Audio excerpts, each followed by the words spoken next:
Well, Ellen Thomas and I were among the first people to discover the PETM, or the Paleocene-Eocene thermal maximum.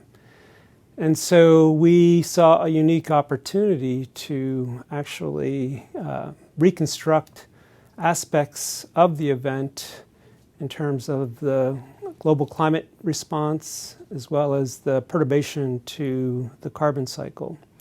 Ellen and I have complementary skills. She's an expert in marine micropaleontology, and I am skilled in isotope geochemistry. And so we combined our skills to begin reconstructing details of the main features of the PETM, the scale of global warming, and the scale of the carbon cycle.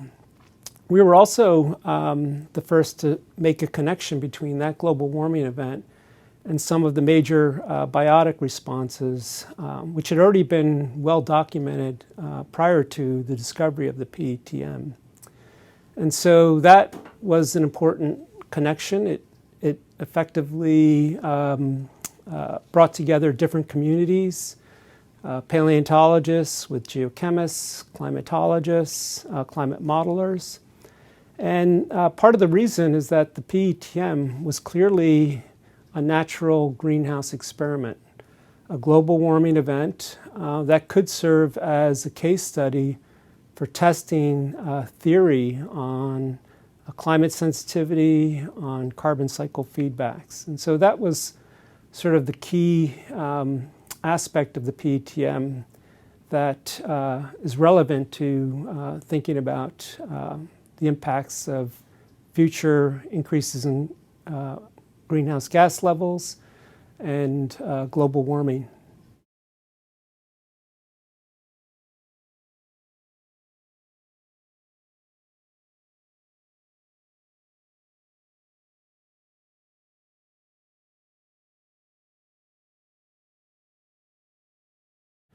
Well, there are probably two key aspects of the PETM that have direct relevance to thinking about future global warming and the impacts on civilization.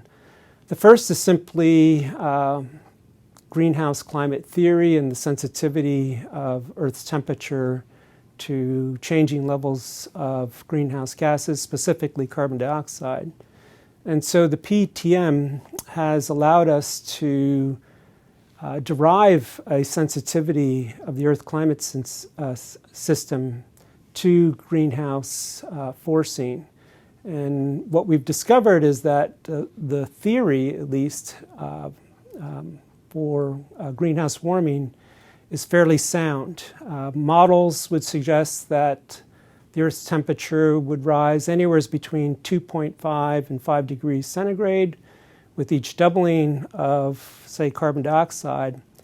And what we have discovered with the PETM is that the Earth's sensitivity during that event was around 3.5 to 4 degrees centigrade, so at the higher end of the estimates for Earth climate sensitivity. So that's sort of one of the key contributions. The other has to do with the testing of theory on the operation of the carbon cycle and the natural processes that sequester or remove carbon from the atmosphere-ocean system. And prior to the discovery of the PETM, there were models that suggested that the natural removal of carbon from a sort of anthropogenic size perturbation would take tens of thousands of years, not centuries, not millennia, but literally tens of thousands of years. And until we discovered the PETM, we couldn't test that theory. And so with the constraints we have on the carbon cycle, the initial perturbation, the recovery, it appears that that theory is also sound, that the emissions of carbon, anthropogenic carbon to the atmosphere, the removal process will take tens of thousands of years, certainly through natural processes, to remove that carbon, to lower atmospheric CO2 levels to, say, pre-industrial And so this is also an important contribution. Again, another way to test the theory on the carbon cycle.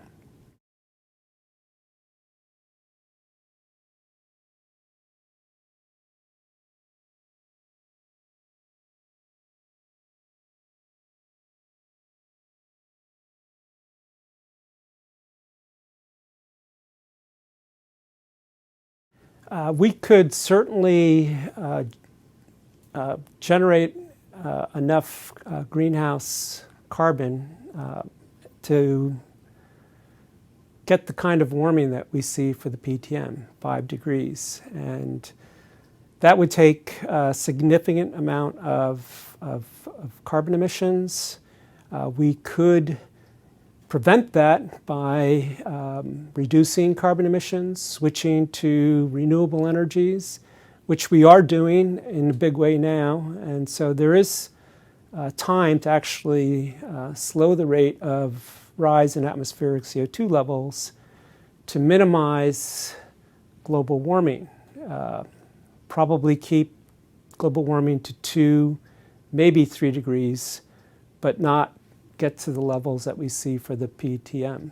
And so I think there is incentive, certainly, to do what we can to try to reduce carbon emissions.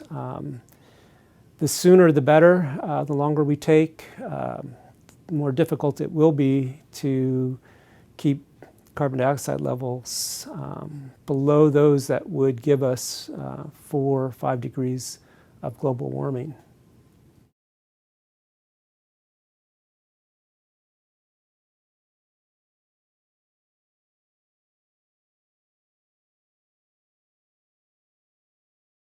There are certain impacts that are probably unavoidable. I think we're already committed to 1 meter or 2 of sea level rise, even if we were to reverse or reduce carbon emissions immediately.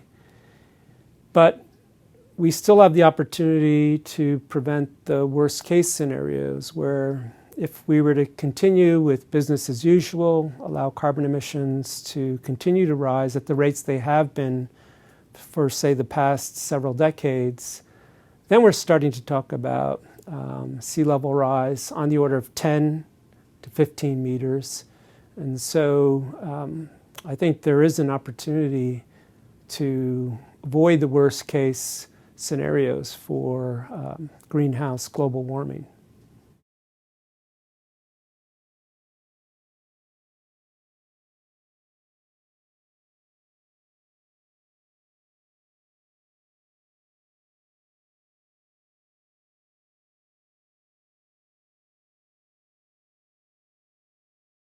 Well, I think one of the most important aspects of the PTM that has relevance to society is the evidence for changes in the hydrologic cycle, a shift toward more intense periods of drought, interspersed with periods of wetness, heavy precipitation events. So the hydrologic cycle moves into a more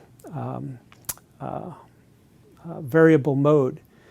And this has potential consequences for how we plan in the future for agriculture, for dealing with issues like floods and so forth. And so as we are starting to build out infrastructure for the future, it's important to actually use the climate science to forecast for the changes in climates regionally in the process of planning. And so that would be probably the first message. The second has to do with just simply reducing carbon emissions and transitioning to renewable energies. We have the technology, we certainly have the ability to make this transition. It's more about the political will and the economics of transitioning to renewable energies and reducing carbon emissions.